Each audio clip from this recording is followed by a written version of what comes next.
अपन बात करेंगे भारत की नदियां की। तो उद्गम या उत्पत्ति के आधार पर भारत की नदियां कितने प्रकार की होती हैं? दो प्रकार की होती हैं उद्गम के आधार पर। तो सबसे पहले आता है, एक आता है हिमालयी नदियां और दूसरा होता है प्रायद्वीपीय नदियां। हिमालयी नदियां यानी हिमालय से उद्गम होने वाली नदियां, हिमालयी नदियां, इनका जो उद्गम होता है वो कहां से होता है? हिमालय से। दूसरा होता है प्रायद्वीपीय नदियां या प्रायद्वीपीय भारत की नदियां।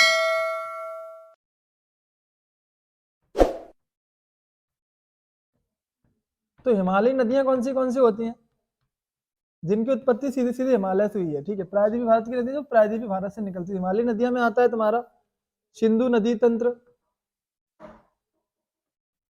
सिंधु नदी तंत्र,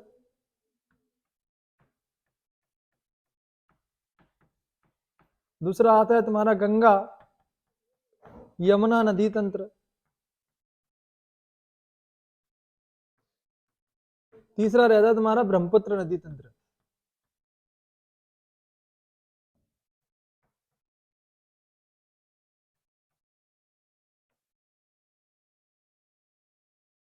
इधर रहता है तुम्हारा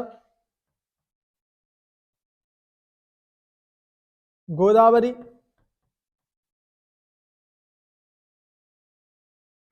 गोदावरी नदी तंत्र, कृष्णा नदी तंत्र,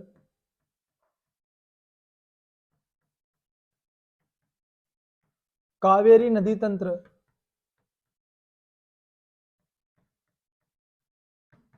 और आता है तुम्हारा नर्मदा और ताप्ती। अब इनसे सीधा सीधा प्रश्न कभी कभी ऐसा आ जाता है, निम्न में से कौन सी नदी या कौन सी नदी किस नदी तंत्र का हिस्सा है? जैसे कि एमपीपीएससी पिछली बार आया था, चंबल नदी किस नदी तंत्र का हिस्सा है? या ऐसे क्वेश्चन था, चंबल नदी किस बेसिन का हिस्सा है? तो यहाँ पे चंबल नदी किस नदी तंत्र का हिस्सा होगा तुम्हारा? वो गंगा नदी तंत्र का हिस्सा होगा, क्योंकि चंबल नदी किसकी सहायक है? चंबल नदी तुम्हारी यमुना की सहायक है। और यमुना किसकी सहायक है? यमुना तुम्हारी गंगा की सहायक है। इसीलिए चंबल नदी किसका हिस्सा हो जाता है? चंबल नदी तंत्र।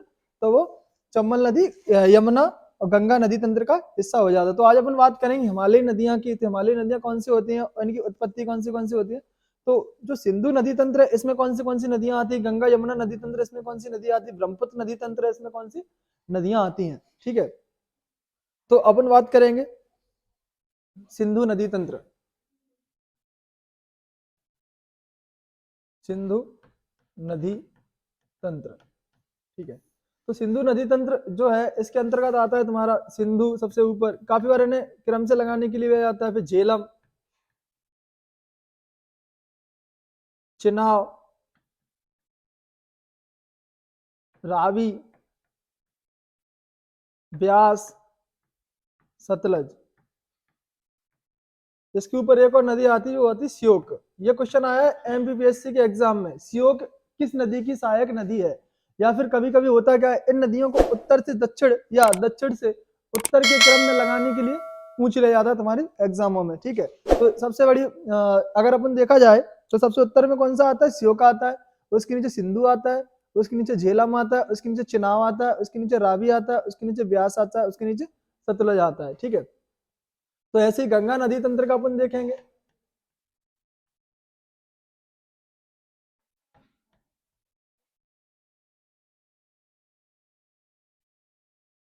इसमें कौन सी नदियां आती तुम्हारी? गंगा तो आएगी, यमुना आएगी, सोन आएगी, गंडक आएगी, कोसी आएगी, घाघरा आएगी, घाघरा, ठीक है। तो ये मुख्य मुख्य नदियां इसमें गंगा नदी तंत्र में आती हैं, ठीक है। ऐसी ब्रह्मपुत्र नदी तंत्र,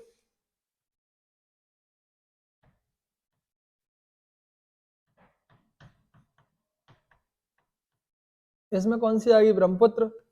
प्रश्न आया है काफी बार, ब्रह्मपुत्र को तिब्बत में किस नाम से जानते हैं? तो ब्रह्मपुत्र को तिब्बत में किस नाम से जानते हैं? इसका आंसर आप कमेंट बॉक्स में देना, ठीक है। ब्रह्मपुत्र आएगा, इसमें दिहांग आएगा, देवांग, लोहित, तीस्ता,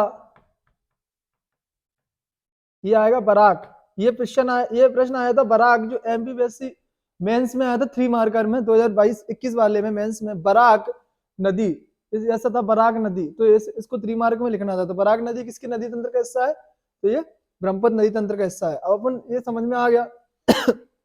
तो सिंधु नदी तंत्र का तो अपन बात करेंगे सिंधु नदी तंत्र। सिंधु नदी का उद्गम कहां से है, इसकी लंबाई कहां से है, कितना क्या है, तो अपन बात करेंगे सिंधु। तो सिंधु निकलती कहां से है? सिंधु निकलती है तुम्हारी है तिब्बत के मानसरोवर से।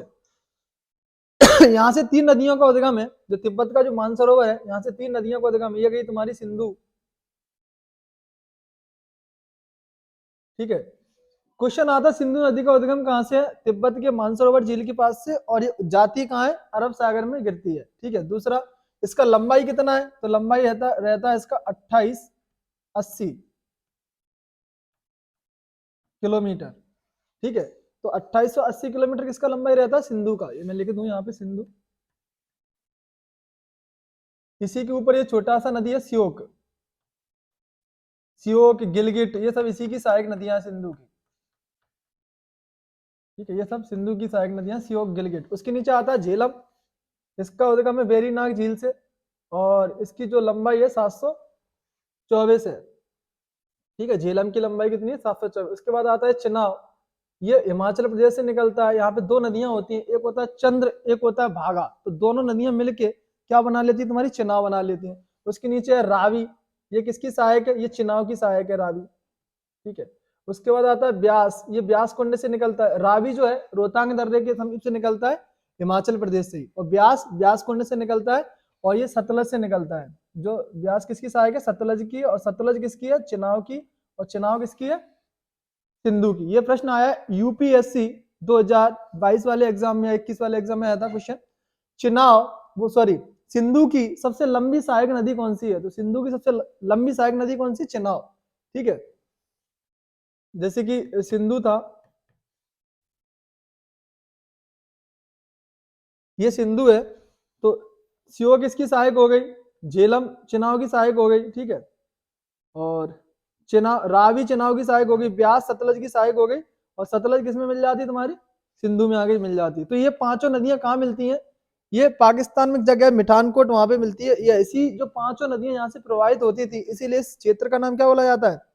पंजाब, या पंचनद बोलते थे इसको। ठीक है, जो वाला एरिया है ना, इसको पंचनद बोलते थे, क्योंकि यहाँ पे 5 नदियों की भूमि होती थी, इसीलिए इसको पंचनद बोलते हैं। अगला क्वेश्चन जो आता है कि कौन सी नदी भारत में शिवालिक श्रेणी को काट कर भारत में प्रवेश करती है, या हिमालय को काट कर भारत में प्रवेश करती है? ये भी प्रश्न आया यूपीएससी में। तो कौन सी नदी है तुम्हारी? वो सतलज है। ठीक है, ये है सतलज, ये किसको? हिमालय को काट कर भारत में प्रवेश करती है। ठीक है, तो सतलज नदी का उद्गम कहां से? ये भी मानसरोवर से है। ये कहां मिल जाती है? ये सिंधु नदी में, सॉरी चिनाव नदी की सहायक नदी है। ठीक है, तो अब अपन बात करेंगे गंगा नदी तंत्र की। तो गंगा नदी तंत्र में कौन सी नदियां आती है? गंगा नदी में सबसे पहला आता है गंगा। तो जो गंगा तुम्हें देखने को मिलती है वो गंगा नहीं है, उससे पहले भी अन्य नदियां रही होती हैं, जैसे कि भागीरथ, अलकनंदा। तो जो गंगा एक्चुअल में बनती है, वैसे इसका उद्गम तो गंगोत्री से है। अगर गंगा का उद्गम देखा जाए तो वो गंगोत्री ग्लेशियर से है, गंगोत्री ग्लेशियर से है, और इसकी जो लंबाई है वो कितनी है? 25-25 किलोमीटर। जो गंगा की जो लंबाई है वो कितनी है? 25-25 किलोमीटर। और ये कहाँ जाती है? ये बंगाल की खाड़ी में जाके गिरती है। तो ये विश्व का सबसे बड़ा जो डेल्टा है, सुंदरवन डेल्टा, उसका निर्माण करती है गंगा और ब्रह्मपुत्र दोनों नदियां। ये जो डेल्टा दिख रहा है ना तुम्हें, ये सुंदरवन डेल्टा है। ये कौन सा? सुंदरवन डेल्टा है, और ये बंगाल की खाड़ी के पास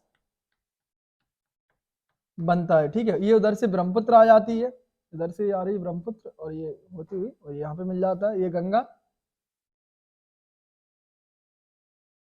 ठीक है, तो गंगा, इसकी सहायक नदियां कौन सी हैं? ये शारदा, या इसको सरयू बोलते हैं, ये घाघरा, कोसी, ये गंडक।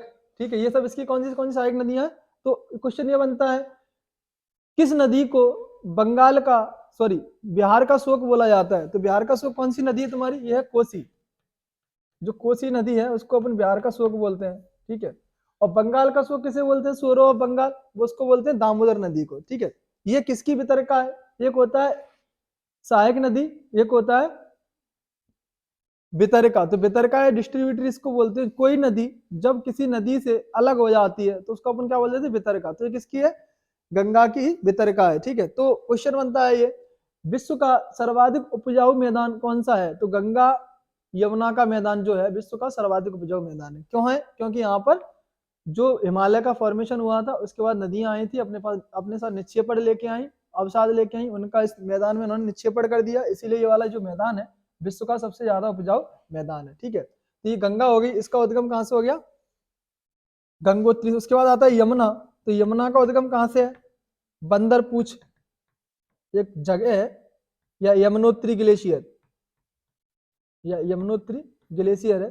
तो ये कहाँ पे है, ये भी उत्तराखंड में, ये नीचे जा रही है, यमुना है। तो यमुना और गंगा दोनों कहाँ मिलती हैं, एक जगह है प्रयागराज, वहां पर ये दोनों मिलती हैं। उससे पहले जो गंगा जो बनती है ना, एक्चुअल जो गंगा तुम्हें देखने को मिलती है वो देवप्रयाग से मिलती है। तो देवप्रयाग में ये भी प्रश्न आया एमपीपीएससी में, देवप्रयाग में किन दो नदियों का मिलन होता है? तो अलकनंदा प्लस भागीरथी, जब दोनों नदियां मिलती हैं तो क्या बनता है, देवप्रयाग बनता है। ठीक है, नीचे से जाएगी चंबल, इसका उद्गम कहाँ से है, मध्य प्रदेश के इंदौर के पास मऊ है, वहां से इसका उद्गम है। इसकी लंबाई कितनी है चंबल की, 965 है। चंबल की लंबाई कितनी है, 965 किलोमीटर है। ठीक है, तो ये कहाँ मिल जाती है, इटावा के पास यमुना में मिल जाती है। उसके बाद नीचे से जाती है सोन नदी, इसकी लंबाई 780 किलोमीटर है, ये भी एमपी से निकलती है। और ये कहाँ मिलती है, पटना के पास गंगा में मिल जाती है। क्वेश्चन आता है दाईं ओर से या दक्षिण से गंगा में मिलने वाली सबसे लंबी नदी कौन सी है? तो कौन सी है, सोन, दक्षिण से आ रही है। ठीक है, ये कौन सी है। क्वेश्चन ये आता है निम्न में से कौन सी नदी गंगा में बाईं ओर से मिलती हैं? तो बाईं ओर से कौन सी नदियां मिल रही हैं, शारदा, कोसी, गंडक, ये सब घाघरा, ये सब कौन सी नदियां हैं, ये बाईं ओर से मिल रही है। दाईं ओर से गंगा में मिलने वाली नदियां यमुना है, ये सोन है, ये यहाँ पे टॉन्स है। ठीक है, ये भी है, दो टॉन्स नदियां हैं। अगर हम उत्तराखंड वाली टॉन्स की बात करेंगे तो वो यमुना की सहायक है, और जो अपने मध्य प्रदेश में टॉन्स निकलती है वो गंगा की सहायक है। ठीक है, तो और भी जो नदियां हैं यमुना की जो सहायक है, जैसे कि तुम्हारा सिंध है, बेतवा है, कैन है, ये सब किसकी सहायक नदियां हैं, सिंध, बेतवा, कैन, ये सभी किसकी हैं, गंगा नदी की सहायक नदियां हैं। ठीक है, तो जो अगला जो प्रश्न है तुम्हारा, जो नदी तंत्र है वो है ब्रह्मपुत्र नदी तंत्र। तो ब्रह्मपुत्र नदी का उद्गम कहाँ से है, इसका उद्गम तिब्बत के मानसरोवर से है, और ये इसकी जो लंबाई है वो 2900 किलोमीटर है। जो ब्रह्मपुत्र है उसकी जो लंबाई है कितनी है, ब्रह्मपुत्र की लंबाई है वो है 2900 किलोमीटर। ठीक है, 2900 किलोमीटर। इसका उद्गम कहाँ से है, ये यहीं से है, तिब्बत के मानसरोवर से। तो तिब्बत में इसको क्या बोलते हैं, ये भी प्रश्न आया है, तिब्बत को इसको क्या बोलते हैं, तिब्बत में इसको बोलते हैं सांगपो,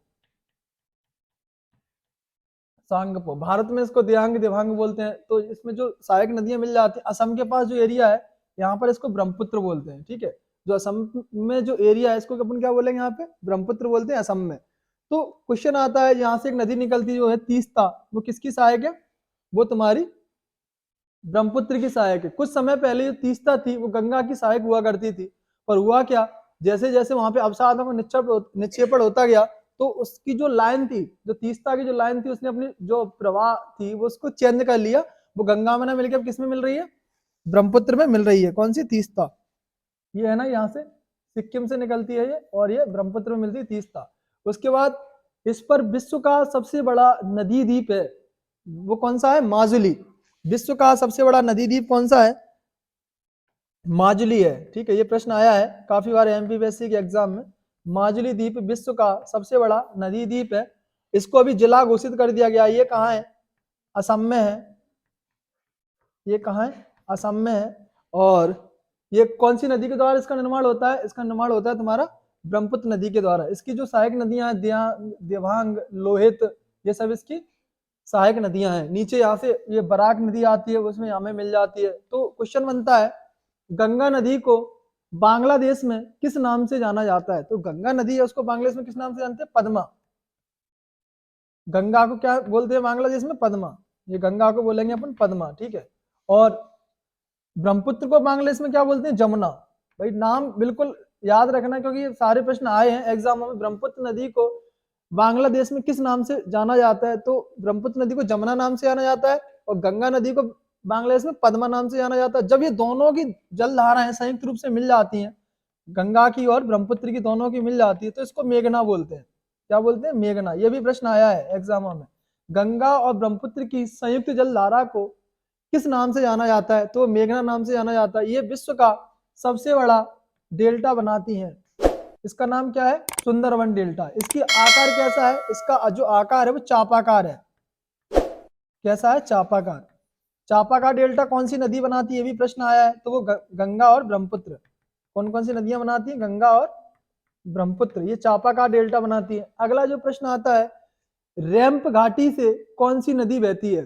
जैसे कि रिफ्ट घाटी से सभी को पता है, रिफ्ट घाटी से तुम्हारी नर्मदा और ताप्तियां बहती हैं। तो रैंप घाटी से कौन सी नदी बहती है? तो रैंप घाटी की अपन बात करेंगे तो कौन सा लगाएंगे? ब्रह्मपुत्र। ये सभी प्रश्न तुम्हारे परीक्षाओं में पूछे गए हैं।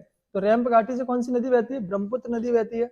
तो आज मैंने बात की थी तुम्हारे नदी तंत्र की, तो इसमें अपन ने सिंधु नदी तंत्र, गंगा नदी तंत्र और ब्रह्मपुत्र नदी तंत्र के बारे में चर्चा की। तो उम्मीद करते हैं आपको नदी तंत्र से संबंधित जानकारी पसंद आई होगी।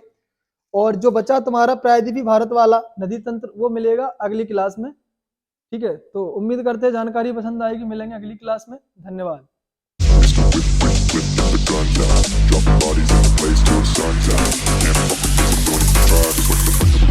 I'm the last one to die.